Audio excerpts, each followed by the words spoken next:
कैसे मंजर सामने आने लगे हैं, गाते गाते लोग चिल्लाने लगे हैं।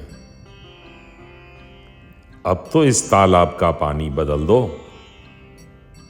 ये कमल के फूल कुम्हलाने लगे हैं।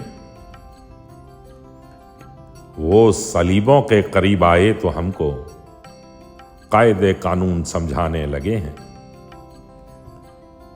एक कब्रिस्तान में घर मिल रहा है जिसमें तहखानों से तहखाने लगे हैं। मछलियों में खलबली है, अब सफीने उस तरफ जाने से कतराने लगे हैं। मौलवी से डांट खाकर अहले मकतब फिर उसी आयत को दोहराने लगे हैं। अब नई तहजीब के पेशे नजर हम आदमी को भून कर खाने लगे हैं।